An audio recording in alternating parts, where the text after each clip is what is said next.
Capítulo 2. Rotinas cotidianas. 2014.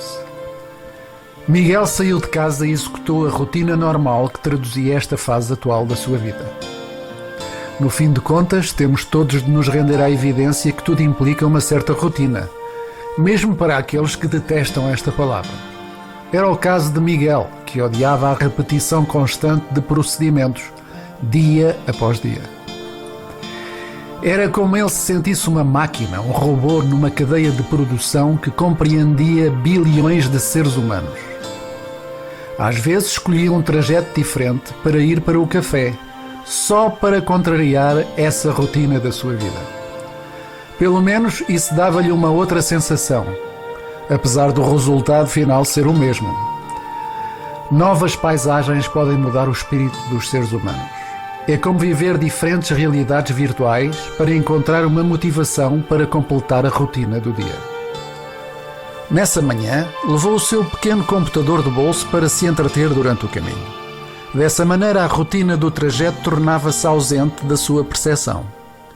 No momento que acabasse de jogar às cartas no computador, já tinha chegado ao seu destino final. Não tinha que assistir à mesma sucessão de imagens que para ele pareciam um filme que ele tinha que ver todos os dias. Na mesma perspectiva, evitava permanecer nos mesmos locais onde habitualmente bebia o seu café e lia o jornal, isto para evitar contextos humanos que poderiam afetar a sua privacidade. Miguel era um solitário. De qualquer maneira, os jornais já não lhe diziam nada. Não valia a pena continuar a colaborar com um sistema que manipulava a população, não só com uma política de mentira e de medo, mas igualmente pelo facto de que a maior parte das notícias do dia eram deprimentes. Para além da habitual futilidade representada por inúmeras imagens e textos, pensava que maioritariamente eram notícias sobre catástrofes, corrupção política ou então campanhas de terror intencionalmente criadas para gerar um sentimento de dependência na população em relação ao poder instituído. Sobretudo eram as memórias dos velhos hábitos e práticas fascistas que lhe vinham à memória. Miguel tinha vivido e cumprido o serviço militar durante o regime fascista que reinava em Portugal. Era conhecedor da política de medo que era incutida no espírito da população e que traduzia a manipulação da sociedade portuguesa. No presente e no seu entender, o rótulo tinha mudado, mas a prática era a mesma. O que significava que não havia uma grande diferença entre certos métodos ditatoriais e as práticas democráticas que atualmente estavam na moda. Sim, a política é como a moda, que muda em cada geração e que se acaba por repetir eternamente nos seus métodos de aplicação. A única diferença entre os dois regimes era que um era imposto declaradamente e o outro era camuflado nos seus métodos de imposição, uma maneira mais inteligente de enganar a população. Os contextos económicos mundiais eram diferentes dos de agora, o que evita a repetição de uma guerra mundial devido à interdependência dos grupos económicos, mas que não suprime a prática de uma manipulação social aplicada pelas instituições ditas democráticas.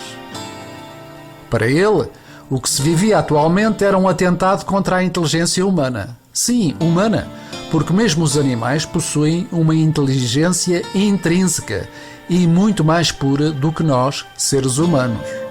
No seu mundo, os animais não vivem em mentira, mas simplesmente exteriorizam os seus instintos e mesmo sentimentos.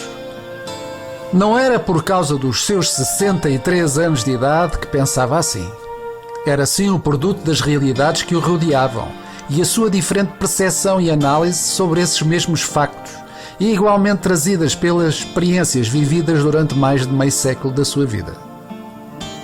Os altos e baixos que a estrada da vida lhe tinham obrigado a passar faziam com que ele tivesse apurado a sua interpretação sobre os múltiplos acontecimentos e comportamentos que o rodeavam, sendo esta análise inclusivamente extensiva ao domínio existencial em períodos de introspeção. Esta sua maneira de pensar e analisar era mais uma herança do seu avô Rodolfo e das suas ideias socialistas, mesmo comunistas, mesmo se estas designações não significassem nada para ele. Miguel tinha tido sempre uma independência total em termos políticos e religiosos, Mas era certo que essa influência do seu avô paterno estava bem presente no seu espírito. Quando chegou ao café, encontrou os mesmos personagens de sempre. No fim de contas, era um café como os outros, mas ao mesmo tempo cada um tem a sua característica, que é manifestada pelas personalidades dos seus frequentadores.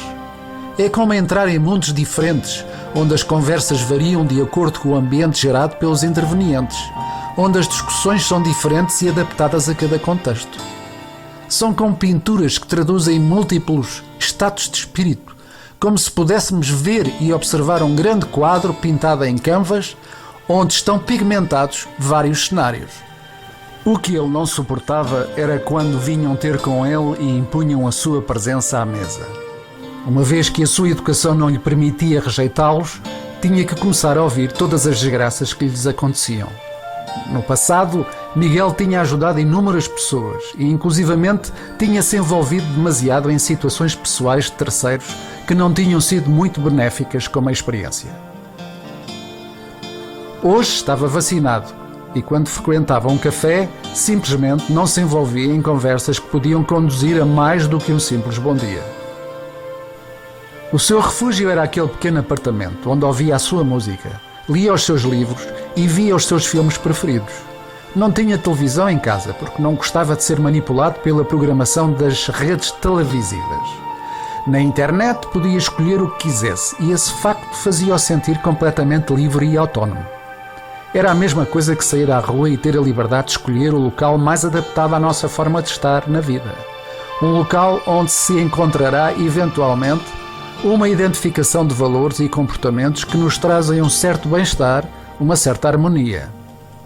Nesse dia sentou-se numa outra mesa que a do costume. Costumava chegar a horas do dia onde não havia a presença de muitas pessoas. As memórias trazidas pelos seus sonhos perseguiam o seu espírito. Naquele momento vivia outro sonho diferente, adaptado a outra dimensão. Mas isso não o impedia de viver e reviver realidades paralelas. Imagens da sua falecida companheira invadiam constantemente o seu espírito e com elas todas as memórias que estavam ligadas a um passado de quase 50 anos de vida em comum. Para Miguel, não era fácil esta situação. 3 anos tinham passado, mas haviam dias que eram quase como o primeiro, a mesma dor, a mesma tristeza. O primeiro ano quase que o tinha destruído, quase que o tinha enviado perto da sua companheira. Miguel quase pereceu física e psicologicamente e foi com a ajuda dos seus poucos amigos que conseguiu superar este trágico acontecimento da sua vida. Pousou o pequeno computador de bolso na mesa e pôs os auscultadores para se distanciar um pouco das conversas dos que estavam presentes e poder mergulhar no seu mundo privado. Verificou a sua correspondência eletrónica e depois consultou a sua página na rede social de que fazia parte. Tinha-se efetivamente tornado um hábito esta moda das redes sociais, e era verdade que no meio da sua diversidade se podiam encontrar certas pessoas que lhe podiam trazer conhecimentos, consolidar a sua cultura e até mesmo criar novas amizades, mesmo que virtuais fossem. Miguel sabia que não podia ficar muito tempo naquele local. Mais tarde ou mais cedo, alguém viria tentar encetar uma conversa sem conteúdo e distraí-lo nos seus pensamentos. O seu passado tinha-lhe demonstrado que quase todos os momentos passados nos bares e cafés eram uma pura perda de tempo e de energia. Hoje recriminava-se por não poder ter passado mais tempo com a sua companheira. Se ao menos pudesse fazer o tempo voltar para trás e remediar tudo aquilo que atualmente já não tinha solução possível, exceto as memórias e os sonhos sobre o seu passado. Tinha a consciência que nunca tinha sido perfeito no seu comportamento e no presente haveriam muitas coisas a criticar. No entanto, os altos e baixos e os acontecimentos trágicos que ocorreram na sua vida tinham-no moldado, mesmo quebrado a sua vivacidade, a sua energia, tudo aquilo que antes o fazia pensar ser invencível. No entanto, ele sentia que a vida lhe trazia sempre compensações para os momentos mais difíceis. Era como se abrissem portas no infinito corredor que se tem que percorrer. Quando passava profundos momentos de solidão, havia sempre alguém que cruzava o seu caminho, que se aproximava e que acabava por fazer parte da sua vida. Miguel era um bem-intencionado, portanto aberto à compreensão, mas isso também o tornava bastante vulnerável a um ponto que ele mesmo já não estranhava quando havia alguém que mais tarde acabava por o decepcionar. A sua falecida esposa costumava dizer que ele acreditava na sociedade, nas pessoas, mas que a realidade era medonha, que as pessoas não eram aquilo que pareciam. Apesar desses conselhos, Miguel obedecia aos seus instintos básicos e acabava sempre por ficar decepcionado com a maior parte das suas amizades. No café, escrevia algumas páginas e mais tarde transferia o seu trabalho literário para o outro computador, aquele que lhe concentrava a atenção e o tempo diário quase na sua totalidade. Desse modo, as horas passavam mais depressa, o tempo parecia voar. Para ele não existiam horários a cumprir. O tempo não era importante, porque podia dispor dele como queria, e isso trazia-lhe uma sensação de liberdade. No entanto, Miguel era muito disciplinado, e isso ajudava-o a comedir esta anarquia existencial em que vivia. Às vezes sentia-se velho por ter de cumprir todas aquelas rotinas que detestava. O facto de pensar que iria repetir estes procedimentos até ao fim da sua vida não era muito agradável de encarar. Era como queimar o tempo num ritmo matemático, mesmo mecânico. O facto de poder dispor do seu tempo, da sua liberdade, compensava esta sensação. Era tão bom poder viver sem ser preciso comer para sobreviver. Podermos viver espiritualmente e alimentarmos-nos da lógica, da energia e dos sentimentos que nos envolvem. Um dos clientes diários do café, Patrick, era um personagem característico daquele estabelecimento.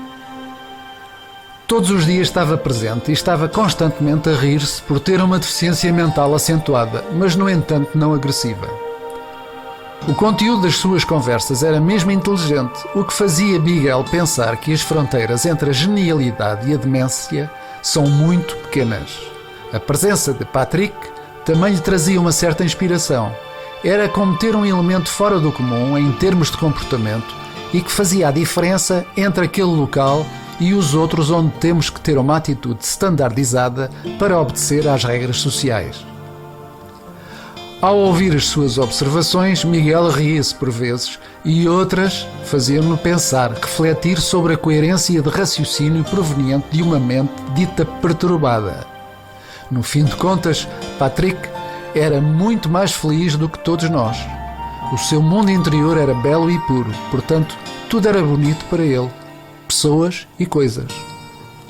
Por ridículo que pareça, para Miguel, o Patrick era a única personagem que lhe despertava a atenção e com quem aprendia muita coisa, porque o conteúdo das suas conversas era fora do comum e substancialmente lógico, apesar da sua aparente simplicidade.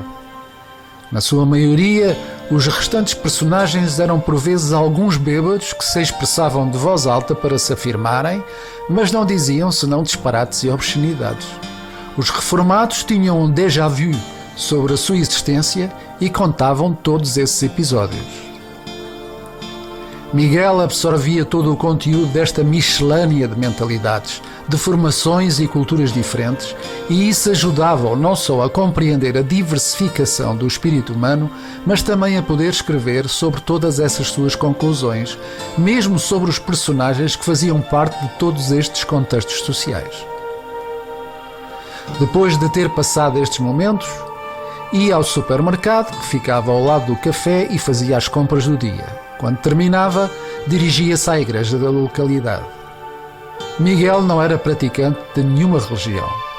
Podia entrar em todas as igrejas, uma vez que, para ele, todas tinham o mesmo significado. Pensava que tudo passava por uma questão de fé pessoal, por uma percepção individual trazida naturalmente pelo Criador num determinado momento da vida. Este hábito tinha origem no falecimento do seu ente mais querido, a sua falecida esposa. Era uma forma de se aproximar dela todos os dias. Era como uma sensação de manter uma chama acesa para um encontro futuro, sob uma outra forma existencial. Se um dia tivesse de decidir sobre uma religião, seria a budista, na medida em que a sua neutralidade e mensagem se identificavam com a sua forma de estar na vida, sobretudo com o seu estado de espírito, com as suas convicções. Provavelmente por uma questão de destino, quando Miguel tinha emigrado para aquele país e durante o primeiro ano, tinha-se estabelecido numa grande vivenda que deveria recolher uma equipa de vendedores. Acontece que essa habitação era a antiga sede de um grupo religioso chamado Baha'is, de origens budistas. Foi nessa casa que Miguel passou o primeiro ano da sua estadia completamente sozinho e isolado do resto da sociedade. Essa experiência contribuiu para que ele atingisse um nível de interiorização que ele próprio desconhecia poder existir. Esse recolhimento conduziu pela primeira vez a uma catedral.